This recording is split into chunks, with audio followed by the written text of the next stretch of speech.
What's up, you guys? Let's do a drag and drive trailer tour. This is just our little 4x6 look trailer that we bought. We had the dealer add this side door onto it. It is just amazing. The amount, I can't even tell you how handy this thing is. So here's the bottom of the trailer. 3/4 inch plywood, front to rear. This thing's really well built. These front corners are gusseted. It's got actual spring hangers on it. And they use C-channel and Z-channel for the floor cross members instead of just some cheap angle iron. I did put a little electric jack on this thing.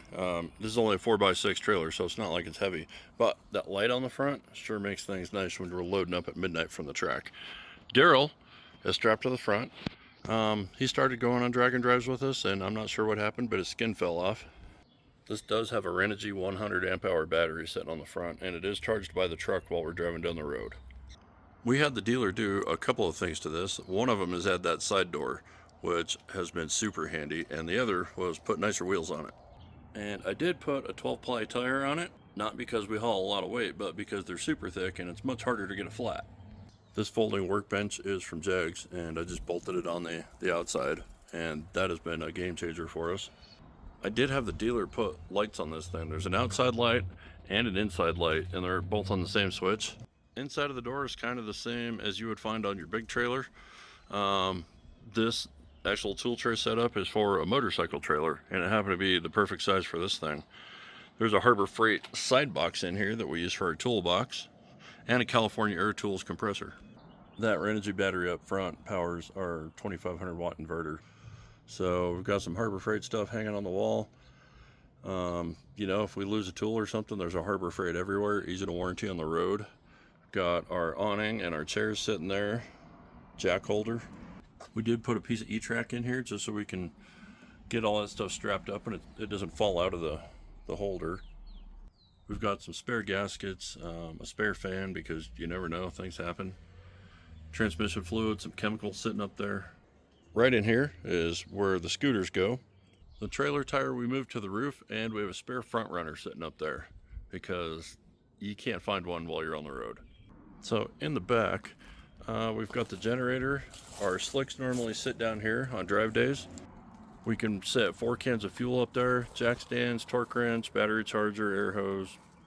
And then on the door, of course, no race car is complete without your zip ties. So the toolbox, I don't know if you can tell, but it's barely in front of the axle. And then the 4 cans of fuel and the slicks and the generator, they're all behind the axle. So this thing balances out pretty well. And it's not too much tongue weight when we're driving down the road. Both doors do have cam locks on them. That was important to me. And we're not fully medicated. Nobody with a brain would do what we do. This is insane.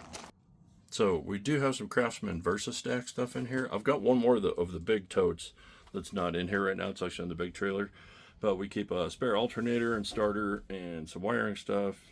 Just some miscellaneous stuff. Sensors. Whatever we might run into on the road that might fail on the truck. Of course, we have the messy top drawer. Some pliers and stuff in there. Wrenches, I got to put those back. Those are the metrics, and these are standards. The S10 is both. Little extra room in that drawer.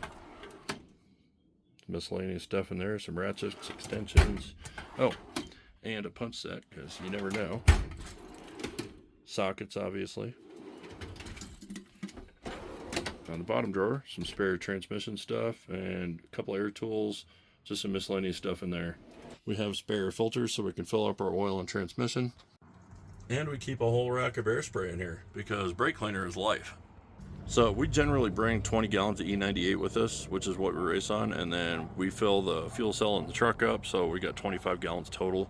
And that's more than enough, at least it has been in the past, to get us through a whole week of racing. So, and I almost forgot the most important part. With the scooters, the cooler goes in here too. Being 4x6, it was kind of hard to figure out what to bring and how to prioritize some things. But we really paid attention to, people on the road and kind of some things that broke on other people's cars and what they didn't have with them. And we kind of went that route with it. We also carry a couple of gallons of water in here just in case we get a leak or lose a hose or something. And yeah, you might be wondering about the transmission parts, but it literally takes, 30, 40 minutes to rebuild, throw clutches in a glide. I mean, it's about 20 minutes to get it out of the truck, and within a half hour or so, I can be putting it back together, and then another 20 minutes. So about 2 hours, I can get that thing rebuilt on the side of the road. Knock on wood, we've never had to, but you never know. Of course, we also have a power strip in here because, you know, phone's got to stay charged and anything else we need to plug in. We do have a little fan that we bring with us. So this trailer is made by Look Trailers, and it's really, really well built. It's got a 5-lug, 3,500 pound axle over it and under it. It's really overbuilt for what it is, and it's only 4x6. And that was exactly what we needed, because this thing has taken some abuse, and it's going to take a lot more abuse. And being that it was overbuilt, it was easy for the dealer to put this door in the side of it. And it's actually got an A-frame in the front, not just one of those single pieces of pipe sticking out. So it's all steel. I am trying to put something together where we could work with Look Trailers on building probably one of the ultimate drag and drive trailers, and then have you guys be able to just call up and order that specific trailer, or make a couple of minor changes, have a couple of options to it. One thing I would definitely change is taking the battery off the tongue and putting a battery box in the floor just in front of the axle. Move that weight to the back. The shelf that I built in the back, make that one just permanently built in. The roof on this wasn't meant to have tires up there, but the roof cross members are so strong, it has zero issue with it. And I think on a drag and drive trailer order, that door would be standard. There'd probably be some type of extra support in that wall to put that bench on. It moves a little bit on there, you know, it's a little bit flimsy, but it's not bad the way it is, just with a stock wall. But I'd like to see a little more support. And honestly, the only other thing I'd change is put a little bit stronger fender on it. I've had a couple of people come up and try to sit on those, and they kind of want to collapse. So I've bent them back up a couple times. The biggest change, though, I would make is I would absolutely build this with an aluminum frame. That would be huge. So we will definitely let you guys know if we're able to work with them on doing something like that. That would be really exciting for us and for you guys, because having an option to just call up and order a drag and drive trailer with a bunch of different options or a couple different configurations, something like that, something that's built for us, that's a much better start than just an empty box. Man, that's huge. And to do it all at a decent price point.